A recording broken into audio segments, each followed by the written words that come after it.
یہاں سے وہ لے کے جائیں، یہاں سے جہاں محبت لے کے جائیں وہاں کچھ پیغام بھی لے کے جائیں۔ نعت شریف کے ذریعے جہاں حضور کی عقیدت اور محبت کو دلوں میں بڑھا کے جائیں، وہاں حضور علیہ السلام کے ارشادات کو، فرمودات کو، احادیث کو سن کے اپنی زندگی کا حصہ بنا کے جائیں۔ تو جتنی دیر میں گفتگو کروں گا مجھے آپ کی داد یا امداد کے بجائے آپ کی توجہ درکار ہوگی، بھرپور توجہ آپ سب کی درکار ہے۔ اللہ کریم نے حضور علیہ السلام کی شان کو بیان فرماتے ہوئے فرمایا اِنَّا آتَيْنَاكَ الْكَوْثَرَ۔ ماشاءاللہ دور دور تک حضرات بیٹھے ہیں، میں فیصل صاحب کو، اس پوری انتظامیہ کو دل کی اتھا گہرائیوں سے اس محفل کے انعقاد پہ مبارکباد پیش کرتا ہوں۔ یہ بڑے عرصے سے ان محافل کے لیے سارا سال جو ہے وہ مصروف رہتے ہیں۔ اللہ تعالیٰ ان سب کو ان کے ایک ایک قدم پر اجر عظیم عطا فرمائے۔ اچھا آپ ایک بار مجھے ہاتھ اٹھا کے بتا دیں کون کون سننے کے لیے بیٹھا ہوا ہے، تاکہ آپ کا ذوق دیکھ کے، میں بڑی سفر کر کے یہاں پہنچا ہوں، آپ کا ذوق دیکھ کے پھر میں سوچوں کہ جو آپ پینا چاہتے ہیں اس انداز میں آپ کو عشق مصطفیٰ کی جام پلائے گا۔ اگر آپ ہونے کا بابا، اگر آپ ہونے کا ثبوت دیں گے تو میں بھی ہونے کا ثبوت دوں گا، اگر آپ سونے کا ثبوت دیں گے تو رات کا ٹائم ہے، میں بھی سونے کا ثبوت دوں گا۔ بتاؤ کون کون اپنے آقا کا ذکر سننے بیٹھا ہے؟ اچھا لوگ کہتے ہیں بھئی جو رسول اللہ کے لیے آیا ہے وہ ہاتھ اٹھائے، اور یہاں پر کوئی گرو نانک کے لیے تو نہیں آیا، سب رسول اللہ کے لیے آئے ہیں۔ ہمیں یہ پتا ہے کہ آپ رسول اللہ کے لیے آئے ہیں، لیکن کس ذوق سے سننا چاہتے ہیں میں دیکھنا چاہتا تھا۔ اللہ آپ کے ذوق کو سلامت رکھے۔ یاد رکھنا میرے آقا علیہ السلام کی شان جیسی کسی کی شان نہیں ہے۔ میں اپنے کلام کا آغاز یہیں سے کرتا ہوں، خدا کی قسم قرآن کو جہاں سے کھولو تمہیں یہی پتا چلے گا، اور اس پر استدلال آگے کروں گا۔ الحمدللہ ہم اہل سنت و جماعت آگے پیچھے کی کہانیاں نہیں مارتے، اور اہل سنت ہم ہیں، اہل سنت ہم ہیں۔ کون جو یا رسول اللہ کہنے والے ہیں؟ سنیو، اپنے مسلک کا نام تبدیل نہ کرنا، اپنا تشخص جو ہے وہ چھوڑ کے پلیٹ میں رکھ کے غیروں کو نہ دے دینا۔ الحمدللہ اہل سنت و جماعت ہم ہیں۔ ہماری تاریخ عیدگاہ سے شروع نہیں ہوئی، ہماری تاریخ گوڑلا سے شروع نہیں ہوئی، ہماری تاریخ داتا صاحب سے شروع نہیں ہوئی، ہماری تاریخ بریلوی شریف سے شروع نہیں ہوئی، بریلی شریف سے شروع نہیں ہوئی، ہماری تاریخ جو ہے وہ بغداد شریف سے شروع نہیں ہوئی، ہماری تاریخ مدینہ منورہ سے شروع ہوتی ہے۔ ہمارے پہلے پیر کا نام ابو بکر صدیق ہے، ہمارے دوسرے پیر کا نام عمر فاروق ہے، ہمارے تیسرے پیر کا نام عثمان غنی ہے، ہمارے چوتھے پیر کا نام مولا علی ہے، ہمارے پانچویں پیر کا نام امام حسن ہے۔ وہ تم ہو گئے جو ہندوستان سے آئے ہو، ہمارا عقیدہ مدینہ پاک سے آیا۔ سمجھ آ گئی؟ تو ہمارے یہ جو عقیدے ہیں نا، یہ ہم نے کسی بازار سے نہیں خرید لیے، یہ کہ خالی نعروں پہ مبنی عقیدے یا جماعتیں نہیں ہیں۔ الحمدللہ ہمارا ایک ایک عقیدہ قرآن و حدیث سے ثابت ہے۔ ہمارا عقیدہ کیا ہے؟ آج میں نے جس عنوان پہ کلام کرنا ہے آپ سے، کہ میرے آقا کی شان جیسی کسی کی شان نہیں ہے، میرے آقا کے مقام جیسا کسی کا مقام نہیں ہے، میرے آقا کے رتبے جیسا کسی کا رتبہ نہیں ہے، میرے آقا کے در جیسا کسی کا در نہیں ہے، میرے آقا کے گھر جیسا کسی کا گھر نہیں ہے، میرے آقا کی آل جیسی کسی کی آل نہیں ہے، میرے آقا کا صحاب جیسے کسی کے غلام نہیں ہے، میرے آقا کے گھر جیسا کسی کا گھر نہیں ہے، میرے آقا کے در جیسا کسی کا در نہیں ہے۔ اور میں حلف دے کے کہتا ہوں ہم نے یہ عقیدہ قرآن سے لیا ہے کہ اللہ نے ہمارے آقا کو ہر صفت پہ بے نظیر و بے مثال تخلیق فرمایا ہے۔ میرے آقا بے نظیر و بے مثال ہیں، میرے آقا بے نظیر و بے مثال ہیں۔ میرے آقا کی شان بیان فرماتے ہوئے اللہ فرماتا ہے اِنَّا آتَيْنَاكَ الْكَوْثَرَ۔ میرے حبیب علیہ الصلوۃ والسلام ہم نے آپ کو کثرتیں عطا فرمائی ہیں، اور کتنی کثرتیں عطا فرمائی ہیں، کس معاملے میں کثرتیں عطا فرمائی ہیں؟ حضرت عبداللہ بن مسعود کہتے ہیں کہ اللہ کریم نے حضور کو خیر کثیر عطا فرمایا ہے، یعنی ہر معاملے میں حضور کو خیر میں کثرتیں عطا فرما دی ہیں، یعنی ہر معاملے میں اللہ نے حضور کو کثرتیں عطا فرمائی ہیں، ہر معاملے میں اللہ تعالیٰ نے ہمارے آقا علیہ السلام کو بے مثال کثرتیں عطا فرمائی ہیں۔ اب اگر کثرتوں کا ذکر ہو اور کوئی پوچھنا چاہے اللہ نے رسول اللہ کو کتنی کثرت دی، اگر علم دیا تو کتنا دیا، اگر اختیار دیا تو کتنا دیا، اگر حسن دیا تو کتنا دیا، دور دیا تو کتنا دیا، زندگی دی تو کتنی دی، وسعتیں دی تو کتنی دی، مرتبہ اور رفعت دی تو کتنی دی، تو امام علوسی تفسیر المعانی میں اس کی تفسیر کرتے ہوئے کہتے ہیں کتنی کثرت لا حد لہا، جس کی کوئی حد نہیں ہے۔ اگر کوئی پوچھے حضور کی حیات کتنی ہے تو لا حد لہا، اس کی کوئی حد نہیں ہے. حضور کا علم کتنا ہے لا حد لہا، اس کی کوئی حد نہیں ہے. حضور کا حسن کتنا ہے لا حد لہا، اس کی کوئی حد نہیں ہے. یہ آج کا کوئی ملا نہیں کہہ رہا، یہ امام علوسی کہہ رہے ہیں. حضور کا اختیار کتنا ہے لا حد لہا، اس کی کوئی حد نہیں ہے. اور حضور کا حسن و جمال کتنا ہے لا حد لہا، اس کی کوئی حد نہیں ہے. اللہ نے انا آتیناک الکوثر کہہ کے حضور کو اتنی کثرتیں عطا کر دی. کہا دنیا والو یہ میرا حبیب ہے، جس طرف سے بھی اس کو آ کے دیکھنا ہے نا دیکھ لو، تمہیں کثرتوں کے سوا کچھ نظر نہیں آئے گا. تمہارے پیمانے تو ختم ہو جائیں گے، ان کا کرم ختم نہیں ہوگا. تمہاری نظر تو ختم ہو جائے گی، ان کی وسعتوں کی حد ختم نہیں ہوگی. اور ان کو وسعتیں میں نے دی ہیں، اور دی بھی ایسی ہیں جن کی کوئی حد ہے ہی نہیں ہے. اچھا ذرا اللہ کے کلام کا شان دیکھو، اللہ تعالیٰ کی شان تو دیکھو. اللہ تعالیٰ نے جب اس دنیا کا ذکر فرمایا نا تو فرمایا قل متاع الدنیا قلیل. جتنی دنیا ہے نا، اس کا جتنا مال و متاع ہے یہ قلیل ہے. سمجھ آ رہی ہے؟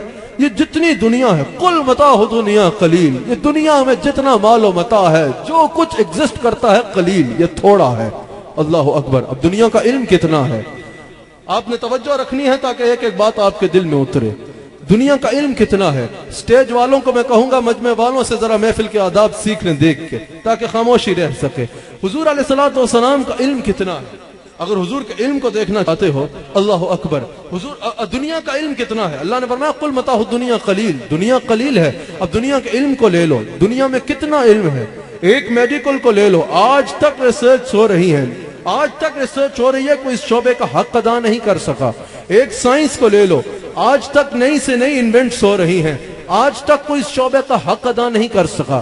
اگر تم دنیا کی کسی بھی علم کو لے لو، کتنا زیادہ علم ہے، کتنا علم ہے دنیا میں، آج تک ریسرچ ہو رہی ہے، کوئی ایک شعبے کا بھی حق ادا نہیں کر سکا. اگر اللہ سے کوئی پوچھے یا اللہ دنیا میں تو نے اتنا علم دے دیا، اللہ فرماتا ہے قل متاع الدنیا قلیل، یہ تو قلیل ہے، بہت تھوڑا ہے. دنیا میں حسن و جمال کتنا ہے، دنیا میں ہمیں کتنا حسن و جمال نظر آتا ہے. اگر کہیں یا اللہ تو نے دنیا کو اتنا جمال دے دیا، اللہ فرماتا ہے قل متاع الدنیا قلیل، یہ تو قلیل ہے، کچھ بھی نہیں ہے، بہت تھوڑا ہے. دنیا میں ہمیں اقتدار کتنا نظر آتا ہے. اگر ہم کہیں یا اللہ تو نے دنیا میں لوگوں کو اتنا اقتدار، اتنی طاقت دے دی، اللہ فرماتا ہے قل متاع الدنیا قلیل، یہ تو قلیل ہے، بہت تھوڑا ہے، کچھ بھی نہیں ہے. دنیا میں ہمیں کتنی بڑی بڑی سلطنتیں نظر آتی ہیں، اگر ان سلطنتوں کو دیکھ کے بندہ کہے اتنی بڑی سلطنت، اللہ فرماتا ہے قل متاع الدنیا قلیل، یہ تو قلیل ہے، بہت تھوڑا ہے، کچھ بھی نہیں ہے. یعنی دنیا کی کسی چیز کو بھی لے لو، جب اللہ کے آگے بات رکھو گے فرمان ہوگا قل متاع الدنیا قلیل، یہ تو بہت تھوڑا ہے. اس دنیا کا علم قلیل، اس دنیا کا اختیار قلیل، اس دنیا کا جمال قلیل، اس دنیا کی سلطنت قلیل. جس چیز کا ذکر کرو گے اللہ فرماتا ہے یہ قلیل ہے، یہ بہت تھوڑا ہے، یہ کچھ بھی نہیں ہے. لیکن جب بات مصطفیٰ کی آئے گی نا، جب بات فاطمہ کے بابا کی آئے گی نا، جب بات سیدہ آمینہ کے لال کی آئے گی نا، تو اللہ فرماتا ہے باقی سب میں قلت ہے، لیکن انا آتیناک الکوثر، میرے حبیب اگر میں نے کثرتیں دی ہے تو بس تم ہو جس کو میں نے کثرتوں کا مالک بنا دیا ہے، کثرتوں کا مالک بنا دیا ہے. دنیا قلیل ہے اور حبیب علیہ السلام سے فرمایا میں نے آپ کو کثرتیں عطا فرما دی ہیں، میں نے آپ کو تمام کثرتوں کا مالک بنا دیا ہے. اچھا اب مثال کے طور پہ آج ایک میرے سامنے بندہ اٹھا کہا بھئی تم رسول اللہ کا علم جب بیان کرتے ہو نا علم غیب تو مبالغہ کر جاتے ہو. میں نے کہا مبالغے کا دو معنی ہے، ایک ہے زور لگا کے بیان کرنا، اس کا تو اللہ نے قرآن میں حکم دیا ہے، اور ایک ہے حد سے آگے بڑھ جانا. بتاؤ تم کس معنی میں کہہ رہے ہو؟ کہا میں کہہ رہا ہوں تم حضور کا علم بیان کرتے ہوئے حد سے آگے بڑھ جاتے ہو. فیصلہ باد والوں میں نے اس کو کہا کہ کیا تم مجھے بتا سکتے ہو حضور کا علم کتنا ہے؟ کہا ہاں میں بتاتا ہوں حضور کے علم کی حد کیا ہے، میں بتاتا ہوں کس حد تک تم نے حضور کا علم بیان کرنا ہے، میں بتاتا ہوں کہ حضور کے علم کی حد کیا ہے. میں نے کہا حضور کے علم کی حد بعد میں بتانا، پہلے یہ بتاؤ کہ کیا تم دنیا کے علم کا احاطہ کر سکتے ہو؟ کیا تم مجھے پورے دنیا کے جتنے علوم ہیں ان میں سے تمام علوم کا احاطہ کر کے بتا سکتے ہو؟ کہا نہیں یہ تو میں نہیں کر سکتا. میں نے کہا باقی علوم چھوڑ دو، ایک سائنس کا علم لے لو، کیا تم مجھے پوری سائنس کے علم کا احاطہ کر کے بتا سکتے ہو. کہا میں کیا میرا باپ بھی نہیں کر سکتا. میں نے کہا یتیم خانے سے بھاگے ہوئے مختی جا اپنا کام کر. تو دنیا کے علم جس کو اللہ قلیل کہہ رہا ہے اس کا احاطہ تیرا باپ نہیں کر سکتا, تو جس کو اللہ خیر کثیر کہہ رہا ہے اس کا احاطہ تو کرے گا. اور جا کام کر. تو کیا ہے خدا کی ساری خدائی بھی آ جائے نا تو میرے مصطفیٰ کی شانوں کا احاطہ نہیں کر سکتی. اور یہ میں نہیں کہہ رہا, یہ میں نہیں کہہ رہا, یہ علامہ ملا علی قاری, علامہ ملا علی قاری کہتے ہیں کہ اللہ نے رسول اللہ کو وہ رفعتیں اور وہ کثرتیں عطا فرمائی ہیں کہ اگر ساری خدائی آ جائے, سارے نبی آ جائیں, سارے رسول آ جائیں, سارے فرشتے آ جائیں, سارے انسان آ جائیں, سارے جن آ جائیں, خدا کی خدائی میں جتنی مخلوقات ہیں سب آ جائیں. علامہ ملا علی قاری کہتے ہیں رسول اللہ تو رسول اللہ ہے, رسول اللہ کی کسی ایک صفت کو موضوع بنا لے, مثال کے طور پہ عنوان رکھا جائے ان میں مصطفیٰ, اور خدا کی ساری خدائی اس میں کلام کے لیے بلا لی جائے. اختیار مصطفیٰ کو موضوع رکھا جائے اور سب انبیاء اس میں خطاب کرا لیا جائے. حسن مصطفیٰ کو موضوع رکھا جائے, کائنات کے سارے علماء کو اس میں خطاب کرا لیا جائے. اختیار مصطفیٰ کو موضوع رکھا جائے, سب فرشتوں کو اس میں بیان کرا لیا جائے.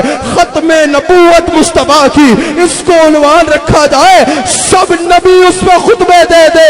علامہ ملا علی قاری کہتے ہیں خدا کی ساری خدائی بھی اکٹھی ہو کے جس کی ایک صفت کو بھی مکمل نہ بیان کر سکے اس ذات اطہر کو محمد رسول اللہ کہا جاتا.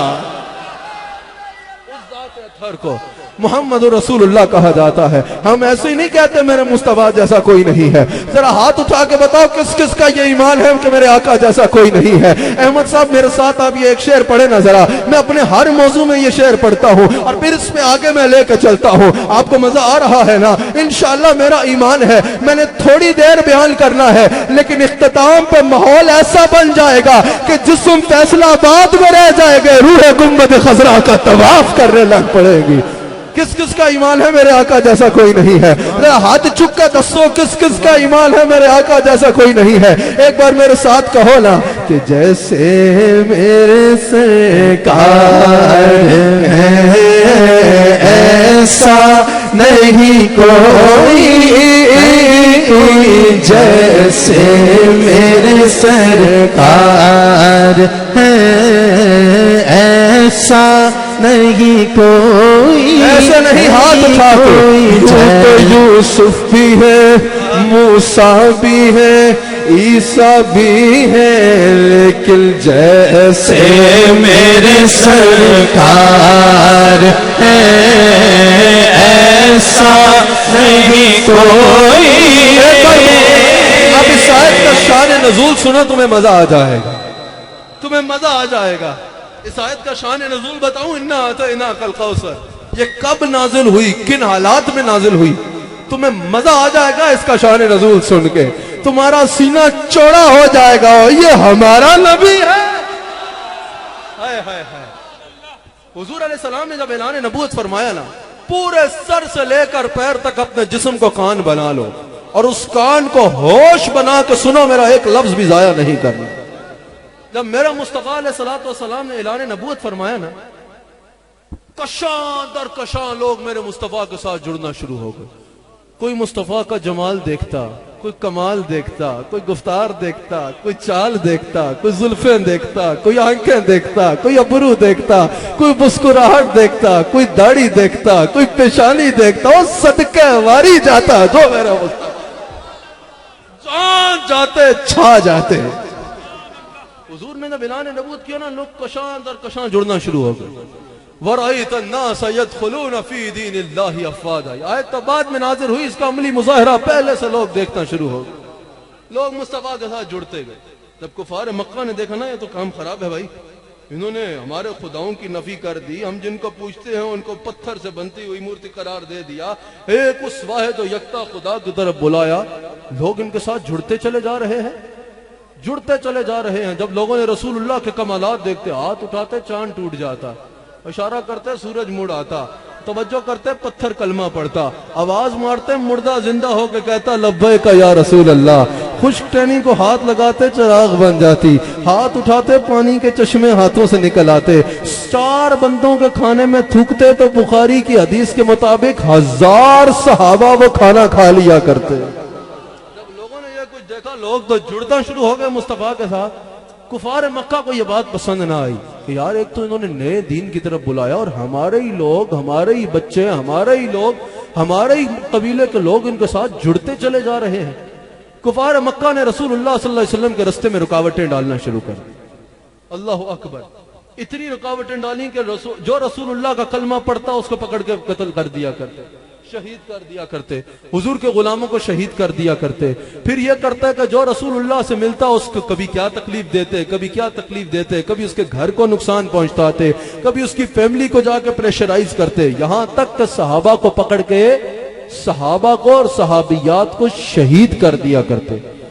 جو رسول اللہ کا کلمہ پڑھتا ہے ایسے واقعات موجود ہیں کہ اس کی ایک ٹانگ ایک اونٹ کے ساتھ باندھتے، دوسری ٹانگ دوسرے اونٹ کے ساتھ باندھتے اور اونٹوں کو صحرا میں دھڑا دیتے، ان کے جسم کے ٹکڑے ہو جایا کرتے۔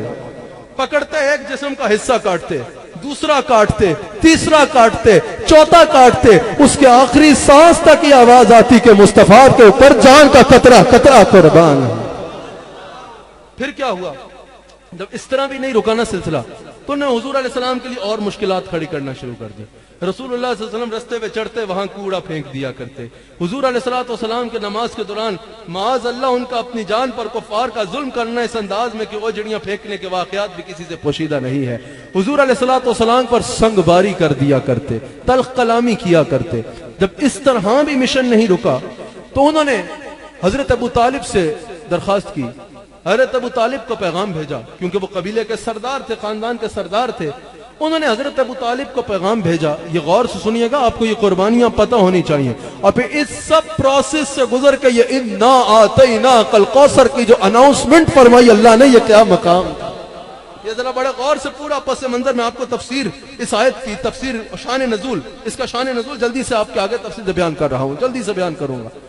پھر کیا ہوا کہ جب رسول اللہ صلی اللہ علیہ وسلم دین بالکل بڑھتا رہا، بڑھنا شروع ہو گیا، تو انہوں نے حضرت ابو طالب سے کہا کہ آپ ایسا کریں کہ آپ قبیلے کے سردار ہیں، خاندان کے سردار ہیں، آپ رسول اللہ صلی اللہ علیہ وآلہ وسلم سے ہمارے خاندان کی لا تعلقی کا اعلان کر دیں، یعنی حضور علیہ السلام کو ڈسون کر دیں، لا تعلقی کا اعلان کر دیں کہ ہمارے قبیلے کا رسول اللہ سے تعلق نہیں۔ نہ صرف یہ کہ حضرت ابو طالب نے ان کی ایک نہ سنی رضی اللہ تعالیٰ عنہ، نہ صرف یہ کہ حضرت ابو طالب نے ان کی ایک نہ سنی، حضرت ابو طالب نے حضور کا بڑھ چڑھ کے ساتھ دیا، بڑھ چڑھ کے حضور کا دفاع کیا، بڑھ چڑھ کے حضور کا ساتھ دیا۔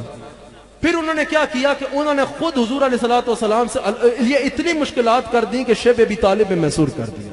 شیب ابی طالب میں بالکل حضور علیہ السلام اپنے غلاموں اور اپنی آل پاک کے ساتھ شیب ابی طالب میں چلے گئے، شیب ابی طالب میں محصور ہو گئے، ان لوگوں نے سوشل بائیکاٹ کر لیا۔ پھر ایسے میں اتنا ہوا کہ حضرت ابو طالب رضی اللہ تعالیٰ عنہ کا وصال ہو گیا۔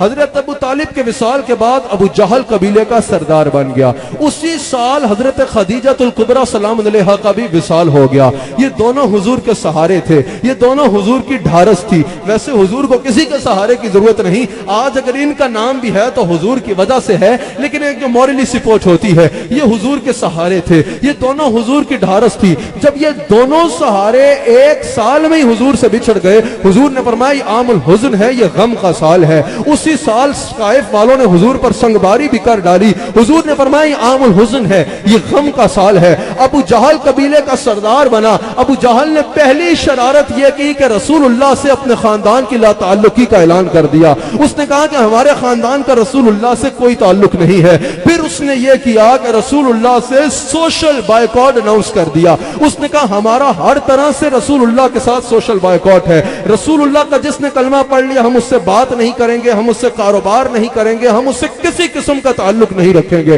پھر جب ایسا ہوا کہ یکے بعد دیگر حضور کے 2 شہزادے، تیسرے شہزادے کا بھی انتقال ہو گیا، کفار مکہ نے مٹھائیاں بانٹی، کفار مکہ نے جشن منائے۔ سننا تمہارا ایمان تازہ ہو جائے گا۔ آخر میں بات ختم کرنے والا ہوں، یہ شان نزول تمہارا ایمان تازہ ہو جائے گا کہ ہمارے آقا کو اللہ نے کیسے رفعت عطا فرما دی۔ جب حضور کے شہزادوں کا بھی وصال فرما گئے نا شہزادے بھی حضور کے، کفار مکہ نے کہا بلے بلے یہ تو کمال ہو گیا، حضرت ابو طالب ان کا سہارا تھے، حضرت خدیجہ ان کے سہارا تھی، ان کی زوجہ ان کا سہارا بھی ان سے بچھڑ گئی، ان کے جو بڑے تھے، جو ان کے حضرت ابو طالب کیونکہ حضور کے چچا تھے، جو حضور کا سہارا تھے، جنہوں نے بچپن سے ان کی کفالت کی، ان کی خدمت کی، وہ بھی ان سے بچھڑ گئے ہیں، ان کے سہارے دونوں ان سے بچھڑ گئے ہیں، اب ان کے اوپر کوئی سہارا بھی نہیں رہا، حضرت اب سہارا بھی نہیں رہا، اور دوسرا یہ کہ ہم ان کے غلاموں پہ اتنی مشقت دیں گے، ان کو اتنا ان کے اوپر جو ہے وہ تشدد کریں گے کہ وہ ان کو چھوڑ کے بھاگ جائیں گے، اور اگر کچھ ان کے ساتھ رہ بھی گئے نا تو وہ بھاگ بھوگ جائیں گے یا مرا جائیں گے جو ساتھ رہیں گے۔ اب پھر بات یہ ہے کہ کسی بھی باپ کے مشن کو چلانے کے لیے اولاد چاہیے، کہا جو ساتھ لگے ہیں ان کو تو ہم بھگا دیں گے، اب اولاد تو ان کی ہے نہیں، ان کے شہزادے تینوں جو ہے وہ وصال فرما گئے، وفات ہو گئی تینوں کی، اب ان کے اوپر بھی کوئی سہارا نہیں، ساتھ والوں کو ہم بھگا دیں گے، سوشل بائیکاٹ ہم نے کر لیا، اب اولاد بھی نہیں رہی، اب تو ان کا دنیا میں نام ویسے ہی نہیں ہم رہنے دیں گے، اور جب انہوں نے وصال کر جانا ہے تو ان کی کوئی اولاد ہی نہیں ہے، ان کی اولاد ہی نہیں ہے جو ان کا مشن آگے چلائے گی۔ پھر انہوں نے حضور کو تنگ کرنے کے لیے ابتر لفظ کا استعمال کرنا شروع کر دیا، بار بار حضور کو ابتر کہتے تھے، ابتر بے نسلے کو کہتے ہیں، حضور کا نام جب لیتے ساتھ ابتر کہا کرتے، حضور کا ذکر ابتر کہہ کے کیا کرتے۔ جب کفار نے یہ باتیں شروع کی نا کہ یہ تو ابتر ہو گئے ہیں، یہ تو بے نسلے ہو گئے ہیں، سننا فیصل آباد والوں، دور دور تک حضور کے غلام بیٹھے ہیں، فیصل صاحب میں آپ کو مبارک دیتا ہوں، احمد صاحب دیکھیے گا یہ مجمع تڑپ جائے گا اپنے آقا کا نظر سن کے۔ جب کفار نے یہ حرکتیں شروع کی نا، بکواس کرتے تھے یہ تو ابتر ہو گئے، بے نسلے ہو گئے، ہم نے ان سے سوشل بائیکاٹ کر لیا، ان کا کوئی سہارا بھی نہیں رہا، انہوں نے کہا ان کا نام مٹ جائے گا، ان کا نشان مٹ جائے گا، ان کی عزت مٹ جائے گی، ان کا دین مٹ جائے گا، ان کی اولاد مٹ چکی ہے، یہ بے نسلے ہو گئے معاذ اللہ، اب ان کا کہیں کوئی نام لینے والا بھی نہیں ہوگا۔ حضور تک یہ باتیں پہنچی نا، اس سے پہلے کہ حضور کو غم ہو، اللہ نے فرمایا حبیب ان کی باتوں کی پرواہ نہ کرنا، انا اعطیناک الکوثر، اس وقت یہ آیت آئی اور میرے سونے میں نے تجھے کثرتیں دی ہے، وہ کہتے تھے نام مٹ جائے گا، شہرت مٹ جائے گی، دین مٹ جائے گا، سب کچھ مٹ جائے گا، اللہ نے کہا انا اعطیناک الکوثر، اور سونے میں نے تجھے کثرتیں دی ہے، فصلی لربک وانحر، او حبیب تم قربانی کرو، تم نماز پڑھو، ان کی باتوں کی فکر نہ کرو، ان شانیک هو الابتر، اور جو تجھے ابتر کہہ رہے ہیں یہ خود ابتر ہو جائیں گے، جو تجھے بے نسلہ کہہ رہے ہیں یہ خود بے نسلے ہو جائیں گے۔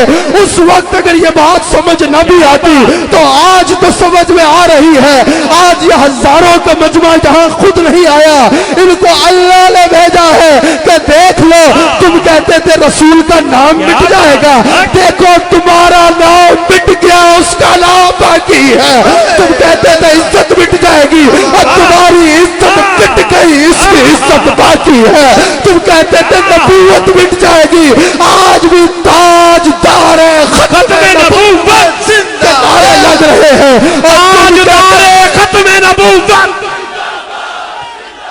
تاج دار ختم نبوت، تم کہتے تھے ان کا نام مٹ جائے گا اور تم مٹ چکے ہو، تمہارے تخت مٹ چکے ہیں، تمہارے غرور مٹ چکے ہیں، 1400 سال گزرنے کے بعد آج بھی ہاتھ اٹھا کے بتاؤ نا، میرے نبی کی عزت بھی باقی ہے، میرے نبی کا نام بھی باقی ہے، میرے نبی کی اولاد بھی باقی ہے، میرے نبی کا رتبہ بھی باقی ہے، میرے نبی کا در بھی باقی، گھر بھی باقی، نام بھی باقی، کام بھی باقی، عزت بھی باقی، عظمت بھی باقی، شہرت بھی باقی ہے۔ میں دنیا بھر میں خاکے بنانے والے کتوں سے لے کر اخبار چھاپنے والے خنزیروں تک سب کو بتانا چاہتا ہوں، 1400 سال پہلے جب 4 بندے رسول کے ساتھ تھے اس وقت کوئی نام نہیں مٹا سکا، آج جب اربوں لوگ ان کے نام پہ مٹنے کو تیار ہے، تمہارا باپ بھی ان کا اقبال تاجدار ختم نبوت، تاجدار ختم نبوت،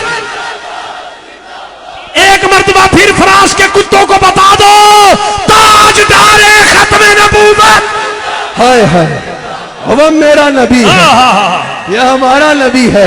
سینہ چوڑا کر کے بولا نا یہ میرا نبی ہے. میں یہ نعرے لگواتا ہوں بولو ہمارا نبی ہے. جو سب نبیوں کا سلطان ہے وہ, جو سب رسولوں کا سلطان ہے وہ ہمارا نبی, جو خدا کی ساری خدائی کا سلطان ہے وہ ہمارا نبی, اور جو شفاعت کا تاج سر پہ سجائے گا وہ ہمارا نبی. کیونکہ ایک بار کہنا لے, وہ جس کے لیے محفل کونین سجی ہے, فردوس بری جس کے وسیلے سے بنی ہے, وہ ہاشمی مکی مدنی العربی ہے. وہ میرا نبی میرا نبی میرا نبی ہے. وہ میرا نبی میرا نبی میرا نبی ہے. ہاتھ اٹھا کے کہو مزہ آ جائے مجھے. میں اس محفل میں پہلی بار آیا ہوں, مجھے ایسا مزہ آیا کہ مجھے یہ منظر یاد رہے. ہاتھ اٹھا کے کہو وہ میرا نبی میرا نبی میرا نبی ہے. وہ میرا نبی میرا نبی میرا نبی ہے. احمد ہے احمد ہے محمد ہے, وہی ختم رسول ہے, وہی ختم رسول ہے, وہی ختم رسول ہے, وہی ختم رسول ہے. تاجدار ختم نبوت احمد ہے محمد ہے, وہی ختم رسول ہے. یہ نعرہ ذرا گج وج کے لگاؤ. جو عیدگاہ سے وابستہ ہے اس کو تو زیادہ جان سے لگانا چاہیے. عیدگاہ میں یہ نعرہ کم و بیش 150 سال سے لگ رہا ہے. تاجدار ختم نبوت زندہ باد زندہ باد. احمد ہے محمد ہے, وہی ختم رسول ہے, مختوم مربی ہے, وہی عالی کل ہے. وہ جس پہ نظر سارے زمانے کی لگی ہے, وہ میرا نبی میرا نبی میرا نبی ہے. وہ میرا نبی میرا نبی میرا نبی ہے. وہ میرا نبی ہے, وہ میرا نبی میرا نبی میرا نبی ہے. مفسرین نے پتہ کیا کہا یہاں پر؟ سننا چاہو گے اپنے آقا کی شان کو؟ پھر میں نے بھی احمد رضا صاحب کو سننا ہے. عیدگاہ کی بہت کم محفلیں ہوتی ہیں, یہ کہیں ہوں آگے پیچھے تب اور بات ہے, جن میں احمد رضا صاحب نہ ہوں. یہ بڑی خوبصورت نعت پڑھتے ہیں, بڑی خوبصورت نعت پڑھتے ہیں. دیکھو نا, بادشاہ بھی ہیں, شریعت کے پابند ہیں, میرے ساتھ ان کے دو بڑے بڑے ملکوں کے سفر ہوئے ہیں. یہ نماز کے بھی پابند ہیں اور معاملات میں جو ہے ان کی درستگی ہے. نعت خواہ ایسا ہونا چاہیے جو شریعت کا پابند ہو. اچھا, میں ایک بات اکثر کرتا ہوں, میں کسی کا دل نہیں دکھاتا. سب ہمارے لیے حضور کا نام لینے والا ہر بندہ قابل احترام ہے. میرا اتنا دماغ خراب نہیں ہے میں بولوں نعت میں کیا رکھا ہے, وہ سب کچھ رکھا ہی حضور کی تعریف میں ہے. میں بات بتاؤں, ایک جگہ ایک ساتھی تھے ہمارے, نے کہا نعت خواہ کو احترام دیا کرو. میں کہا کیوں؟ کہا حضور نے دیا ہے. میں نے کہا کیسے؟ کہا حضرت حسان کو منبر پہ بٹھایا. میں نے کہا بالکل صحیح کہا. حضور کے نعت خواہ کا ہاتھ چوم کے آنکھوں سے لگا کے پھر اس ہاتھ کو سینے پہ ملنا چاہیے کہ حضور نے منبر پہ بٹھایا. بالکل یہ نعت خوانوں کا احترام کیا کرو. لیکن پتہ ہے اس سے ایک اور مراد کیا ہے؟ حضور علیہ السلام نے حضرت حسان کو منبر پہ بٹھایا اور بتا دیا نعت خوان ایسا ہوتا ہے. سمجھ آ گئی ہے؟ نہیں سمجھے؟ حضور نے حضرت حسان کو منبر پہ بٹھا کے بتا دیا نعت خوان ایسا شریعت کا پابند ہوتا. اچھا, حضور علیہ السلام کو اللہ نے, ہم نے ان کو بھی سننا ہے. یہ بتانے کا مقصد یہ تھا میں ان کو سن کے جاؤں گا. شکیل صاحب سے بھی میں کہوں گا کہ کچھ کلام ضرور سنائیں. بڑی محبت سے حضور کی بارگاہ میں ہدایت عقیدت پیش کرتے ہیں. یہ اور بات ابھی تک یہ عیدگاہ نہیں آئے, مصروف ہوتے ہیں. بڑی محبت سے حضور کی مدح سرائی کرتے ہیں. ذرا میری بات آپ نے غور سے سننی ہے. اللہ نے رسول اللہ کو, سمجھاؤں گا بھی انشاءاللہ اور جلدی سمجھاؤں گا, میں لمبی باتیں کرنے کا عادی نہیں ہوں, جلدی سے آپ کو سمجھا بھی دوں گا. اللہ نے حضور کو عالم کثرت کا بادشاہ بنایا ہے. سننے کو یہ جملہ چھوٹا سا ہے لیکن مفسرین نے بڑی بڑی تحقیق کو ایک جملے میں بند کر کے دیا ہے. کہا صرف کثرت دی نہیں ہے, عالم کثرت کا بادشاہ بنا دیا ہے. جتنی کثرتیں ہے نا حضور کی مٹھی میں بند کر دی ہے اللہ تعالیٰ نے. اس کو آسان الفاظ میں سمجھاؤں, اللہ نے کہا حبیب یہ ساری جو خدائی ہے نا میری, اس میں جتنی کثرتیں ہیں ان کا بادشاہ میں تمہیں بنا رہا ہوں. خدائی میری ہے, اس کا تمہیں سلطان بنا رہا ہوں. رب العالمین میں ہوں, تمہیں رحمت للعالمین بنا کے ساری کثرتوں کا مالک بنا رہا ہوں. اس طرح مالک بنایا کہ عرش اللہ کا ہے نا تو وہ مسند مصطفیٰ کی ہے, مسند مصطفیٰ کی ہے. کرسی اللہ کی ہے تو عزت مصطفیٰ کی ہے. کلام اللہ کا ہے تو تحریر مصطفیٰ کی ہے. فرشتے اللہ کے ہیں تو وہ خادم مصطفیٰ کے ہیں. کاثر اللہ کی ہے تو وراثت مصطفیٰ کی ہے. جنت اللہ کی ہے وہ ملکیت مصطفیٰ کی ہے. مخلوق اللہ کی ہے لیکن یہ امت مصطفیٰ کی ہے. نبی اللہ کے ہیں, یہ مقتدی مصطفیٰ کے ہیں. یہ خالی جملے نہیں, حقیقت ہے. ایک ایک بات پہ ایک ایک گھنٹے کی تقریر ہو سکتی ہے. وہ آسمان اللہ کے ہیں لیکن اس میں چرچے مصطفیٰ کے ہیں. بخشش اللہ کی ہے لیکن شفاعت مصطفیٰ کی ہے. کائنات اللہ کی ہے لیکن صدقہ مصطفیٰ کی ہے. کرم اللہ کا ہے تو رحمت مصطفیٰ کی ہے. اور نعمت اللہ کی ہے تو تقسیم مصطفیٰ کی ہے. اور بیان اللہ کا ہے تو زبان مصطفیٰ کی ہے. اور سلطنت اللہ کی ہے تو اس میں حاکمیت مصطفیٰ. جملے ہی نہیں ہے, کیا بات ہے, کیا کہانیاں نہیں ہیں, یہ کافیہ ردیف نہیں ہے. ایک ایک بات پہ گھنٹوں کی تقریر ہو سکتی ہے. سب کچھ میرے مصطفیٰ کا ہے. بولنا ہے نا مصطفیٰ کی ہے. بتاؤ قلم اللہ کا ہے تو تحریر کس کی ہے؟ مزہ نہیں آ رہا, ہاتھ اٹھا کے بولو.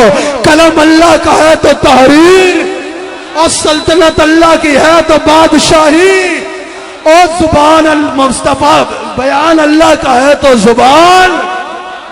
اللہ نے میرے آقا علیہ السلام کو اس انداز میں عالم کثرت کا بادشاہ بنایا ہے. حضور فرماتے ہیں انما انا قاسم واللہ یعطی. حضور نے فرمایا اللہ کے خزانے ہیں, انما انا قاسم. اچھا اگر حضور خالی فرماتے ہیں نا کہ انا قاسم تو اس کا مطلب یہ تھا کہ خزانے اللہ کے ہیں اور بانٹنے والا میں ہوں. لیکن حضور نے فرمایا انما انا قاسم. انما انا بڑا قابل غور ہے.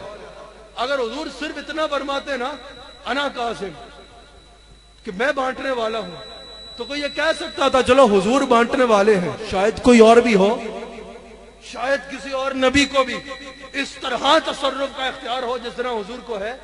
شاید جبریل کو یہ اختیار ہو, شاید فرشتوں کو یہ اختیار ہو. حضور نے فرمایا انما انا قاسم. یہ انما جو ہے نا جسے ہم اردو میں صرف کہتے ہیں نا, یہ انما صرف ہے. حضور نے فرمایا خزانے اللہ کے ہیں, صرف میں ہوں جو ان میں سے تقسیم کرتا ہوں. صرف میں ہوں جو تقسیم کرتا ہوں. نبیوں کا نبوت ملی صرف میں ہوں جو تقسیم کرتا ہوں. مقام ملے فرشتوں کا صرف میں ہوں جو تقسیم کرتا ہوں. اب پتہ چلے حضور کی کثرتوں میں کیا کیا ہے. سوال آتا ہے نا کیا کیا دیتے ہیں حضور, حضور کیا دیتے ہیں, کتنی کثرت ہے. محدثین کہتے ہیں دیکھو واللہ یعطی, یہاں سے پتہ چلے گا کس چیز کے قاسم یہ ہیں. حضور نے فرمایا دیتا اللہ ہے, تقسیم میں کرتا ہوں. اگر یہ جاننا ہو کیا تقسیم کرتے ہیں تو حدیث واضح کر رہی ہے جو اللہ دیتا ہے وہ مصطفیٰ تقسیم کرتے ہیں. حضور کی کثرت و تقسیم میں سب کچھ ہے. حدیث بخاری ہے, آقا علیہ الصلوۃ والسلام نے ارشاد فرمایا کہ اللہ تعالیٰ نے مجھے زمین کے تمام خزانوں کی چابیاں عطا کر دی ہیں. زمین کے تمام خزانوں کی چابیاں اللہ نے مجھے عطا کر دی ہیں.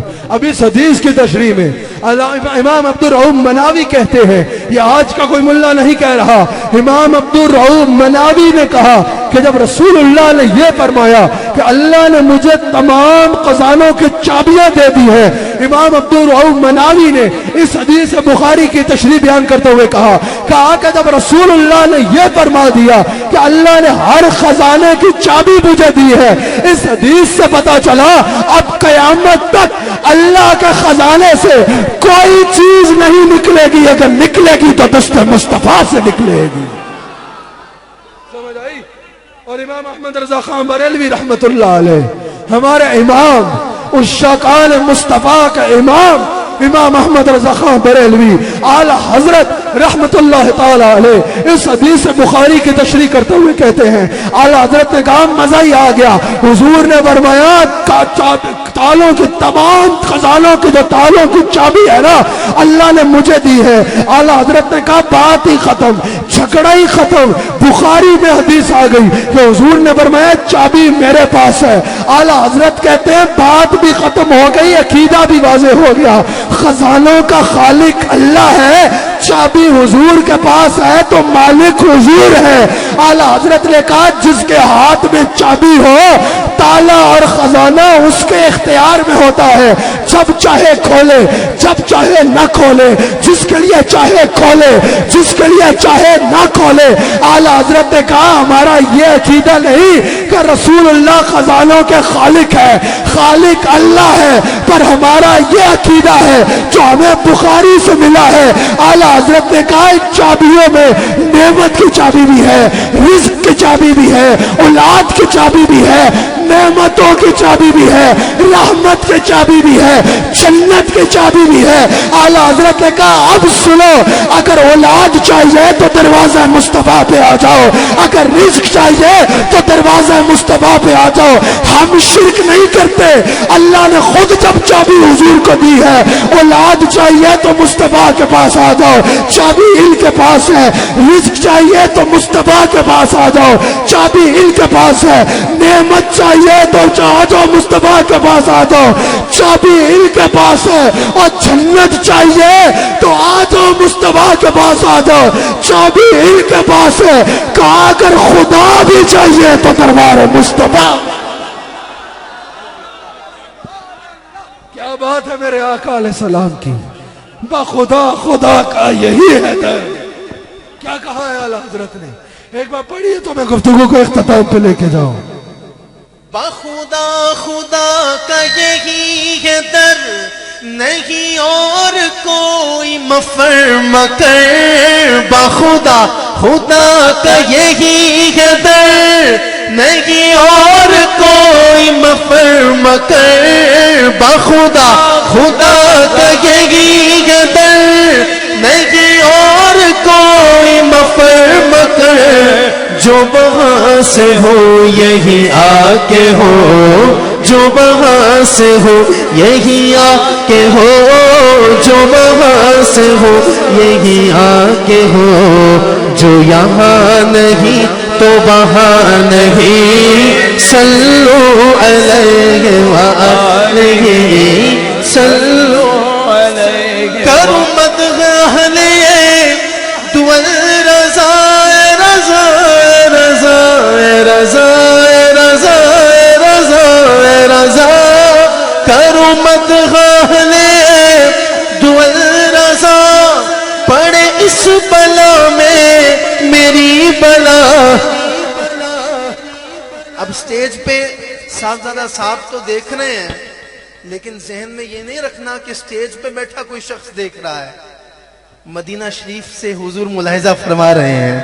ہمارا عقیدہ یہ ہونا چاہیے، میرے آقا کا ہر گدا دونوں ہاتھ اٹھا کے بڑے ناز سے بڑے مان سے کہے گا، جو میرے امام احمد رضا خان علیہ رحمت الرحمن نے کہا کہ میں گدا ہوں اپنے کریم کا، میں گدا ہوں اپنے کریم کا، میں گدا ہوں اپنے کریم کا، میں گدا ہوں اپنے کریم کا، میں گدا ہوں اپنے کریم کا، میں گدا ہوں اپنے کریم کا.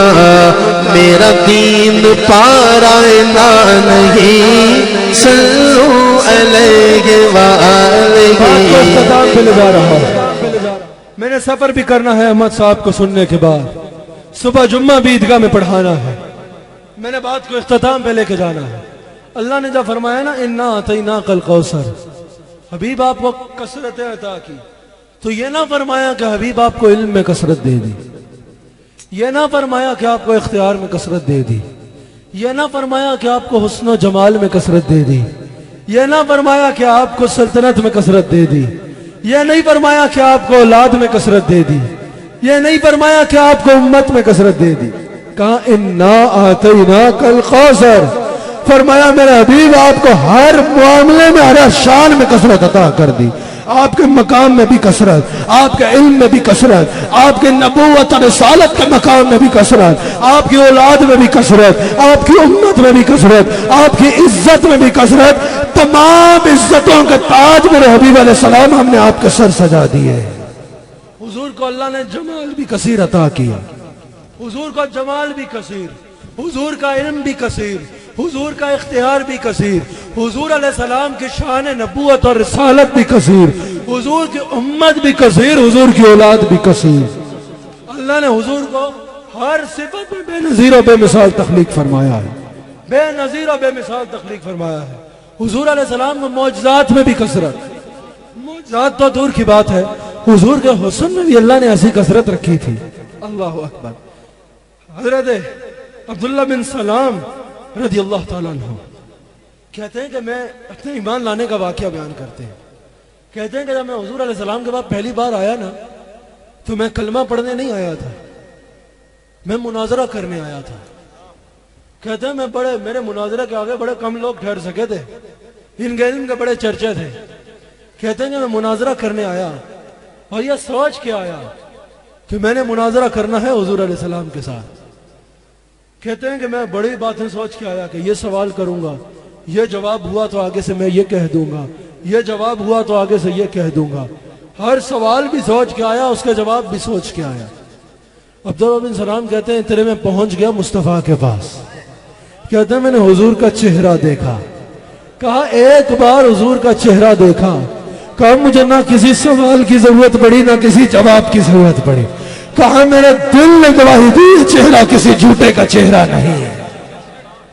کثرتوں میں جمال کی ہی اتنی کثرت ہے کہ حضور کو دیکھنے کے بعد کسی کو کسی دلیل مانگنے کی ضرورت نہ رہتی. حضور کو اللہ نے ایسا بنایا کہ حضور کا چہرہ دیکھنے کے بعد کسی کو کسی ثبوت مانگنے کی ضرورت نہ پڑتی. چہرہ دیکھ کے ہر کوئی کہتا وہ مصور کیسا ہوگا جس کی یہ تصویر ہے. اللہ تعالی ہمیں عقیدہ اہل سنت پہ قائم رکھے. یہ بھی یاد رکھنا ہم الحمدللہ وحدت امت کا علم اٹھائے ہیں. آپ نے پچھلے دنوں بھی ٹی وی چینلز پہ دیکھا ہوگا، عیدگاہ شریف میں تمام مکاتب فکر کے علماء کو ہم نے بلایا اور ہم نے کہا انتشار اور اختلافات میں کچھ نہیں رکھا.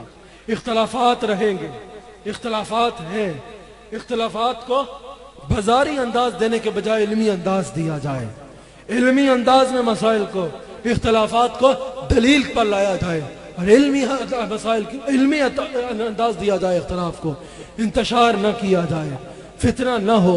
لیکن یاد رکھنا، یہ بات یاد رکھنا، ہم وحدت امت کے قائل ہیں اور ہم چاہتے ہیں کہ وحدت امت کا تصور آئے.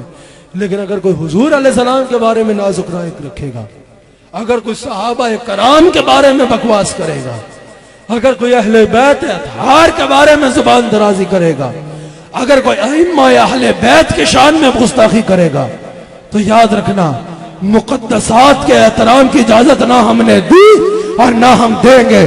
مقدسات کا احترام کرنے والے کو جواب دیا جائے گا اور اس کی زبان روکی جائے گی انشاءاللہ.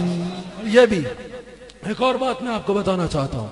الحمدللہ پاکستان کی ریاست الحمدللہ یہ چاہتی ہے کہ وحدت امت کا تصور آئے اور مقدسات کا احترام کیا جائے. پرسوں اسلامی نظریاتی کونسل میں جو ایک آئینی ادارہ ہے پاکستان کا، اسلامی نظریاتی کونسل، جس کا یہ کام ہے، آئینی ادارہ ہے، اس کی آئینی پوزیشن ہے جس میں میں بھی موجود ہوں. اس کا یہ کام ہے کہ کوئی بھی پاکستان میں اگر بل آتا ہے یا کوئی بھی ایسا معاملہ ہوتا ہے جس کا دین سے تعلق ہے تو اس میں شریعت مطہرہ کے مطابق فیصلہ دے، اس کا شریعت کے ترازو میں تولے اور شریعت کے مطابق اس کا فیصلہ دے. پرسوں اس میں بھی اجلاس ہوا جس میں یہ واضح کیا گیا کہ مقدسات کا احترام کیا جائے گا اور کسی صورت صحابہ کرام کے بارے میں، سب سے پہلے حضور علیہ السلام کے بارے میں، پھر صحابہ کرام کے بارے میں اور اہل بیت کے بارے میں